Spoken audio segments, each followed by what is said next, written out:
Jeff is a 4-time AMA motocross champion. That's like, yeah, how about that? That's like being a 4-time Super Bowl champion, and that's not exaggerating. Motocross, outdoors. He won on a 125 in 92. He won on a 250 in 96 and 97. That started a run that, you Mahomes fans, he's been on a run. Jeff Emig went on one of those kind of runs. 96 and 97, he wins the outdoor motocross championship. In 97, he wins the supercross one also. He doubled up. He's a 6-time U.S. Motocross to Nations team rider from 92 to 97. He's an FIM World Supercross champion in 96.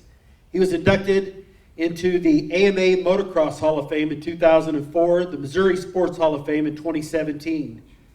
4 times he was an AMA National Amateur Champion at Loretta Lynn's. He has 37 career wins in the AMA.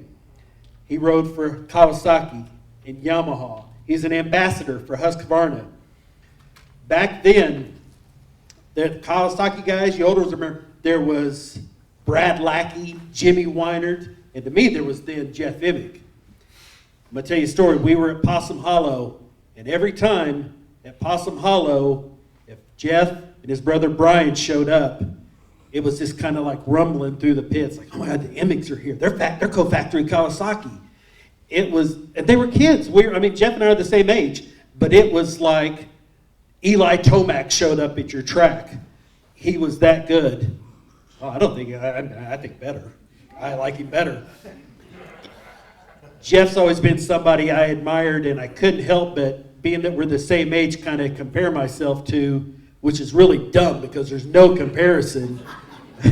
Thanks. You didn't have to laugh at that. You could have went, no, you're great. Jeff Emig is unquestionably the most popular Supercross announcer with his co-announcer, Ralph Sheehan. Inexplicably, I like Ricky Carmichael. He does a good job. There's that British guy too, and Blair does a good job on there, but no one is more popular in the booth than Ralph Sheehan and Jeff Emig. You just feel at home when you hear them.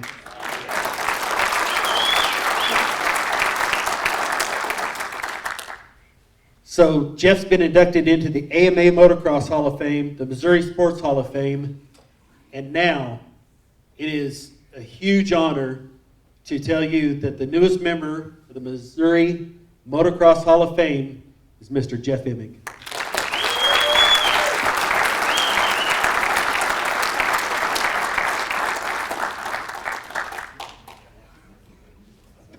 Appreciate it. Let me set my stuff down here.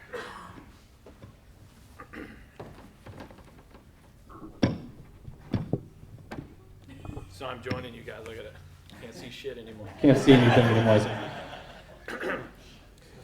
Well, thank you so much, Craig. I was thinking about what the state of Missouri and the Midwest had meant to my life and racing and everything. So these things, for me, tend to draw up a lot of emotion, so just bear with me.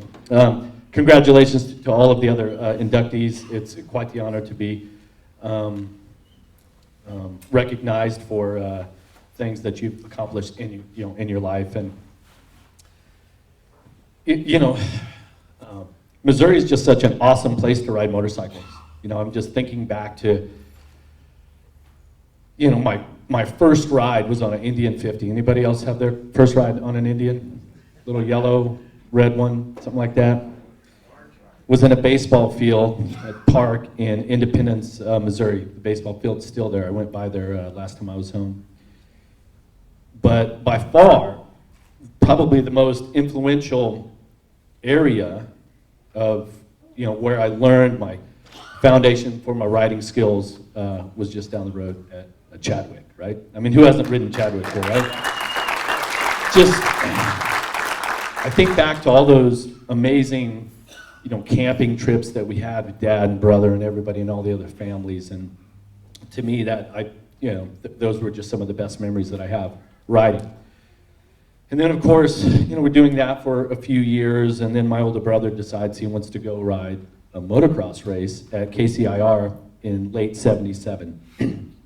So spring of '78, I rode my first motocross race, and of course from then it was like I was just completely hooked, right? I fell in love with it like all of us. So, I just, thinking back to those times in those early days, it just, the state of Missouri specifically, once I thought about all the places that I've raced, but for the next 10 years, growing up racing motocross, going to all of the tracks, I started thinking about, wow, how important is Missouri as far as my development as a racer? I mean, anybody race agency before, right? I mean, such great, remember the big jump in the back where you go from like the one side to the other? When I was a kid, it was the biggest jump ever. I'm watching Joe and the Lamberts, and everybody jumped that thing, and I'm on my 80 or whatever. I'm thinking I can jump that thing too, right? So I'm going for it. All these amazing memories. Racing down in Branson. I remember after the race was over, we like floated down the river. Right? It was super hot. Columbia, the hot dog shootout, which was such a big event, the big pro purse and all that. All of the amazing trails that were there. I do have this funny story. My brother and I think it was Doug Stone, we go drive out to Columbia to go ride one day, just like summertime, and we had this piece of shit old Ford truck, all rusted out and everything. Well, we get ready to load up to drive back home for the day, and it wouldn't go into forward. It would only go in reverse. So my brother, who was the only one that could drive at the time, we reverse it all the way. It had to be 10 miles to the nearest gas station or whatever. So and of course it's summertime, so the thing's overheating. And we get there, right? There were no cell phones then, all you younger people. So we have to call Dad. Of course he's pissed off because now he's got to drive a couple hours out to get us. And the only thing that was wrong with it is that it was low on transmission fluid. So that's Columbia, Jeff City, Lake City, in Kansas City, Sedalia, the fairgrounds here. And, then of course, Possum Hollow. I mean, just such great memories from there. Playing down by the creek and riding in all the trails. Those places like Lake City, Columbia, Possum Hollow that had the extra area. So you've got, you're going to go ride your bike or, ride your race. And then you get done with the race. You're getting on the moped, the ATC 70, all that.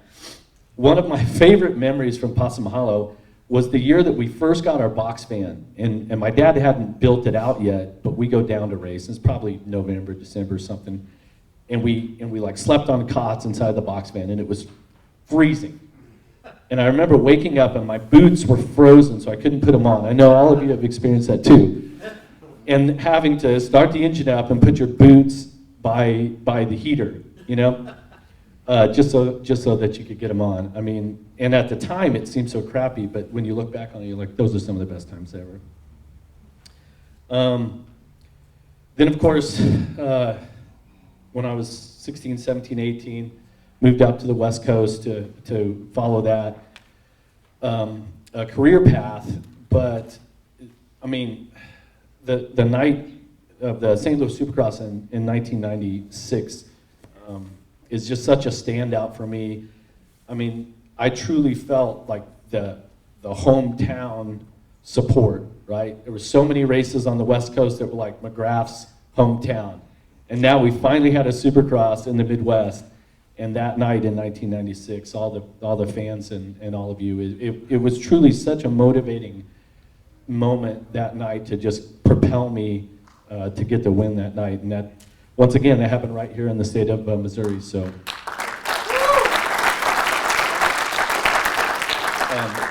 none of this obviously would be possible without a lot of family and friends. Joe and all of the pro riders, expert level riders that would have been around, that my dad would have been friends with, supporting and helping and all that along the way. Little sister Paige, she had to make a lot of sacrifices. Now I realize now that I'm a parent, all the sacrifices that she made for us. My older brother also, Brian, just being such a fast rider, and And when I became a professional, people were like, wow, I watched your older brother ride. He rides just like you. And I said, well, the reality is I ride like him because I looked up to him and I chased him my whole, youth. And so I'm really thankful for that. Of course, Dad, once you become an adult and a father, I really can understand the effort, the sacrifice that my dad gave us, and just always made sure that we had bikes, always made sure that we had gasoline to burn, and that was just so important, so important. So truly honored to be part of this here today. The state of Missouri, when I look back on it, has just been so influential in my life and in my development as a motorcycle racer, and I truly am appreciative of that. And I'm really proud to be inducted into the Missouri Motocross Hall of Fame. And I will say, I do agree with Wendy, it's like we're getting an award for having the coolest childhood ever. So, thank you.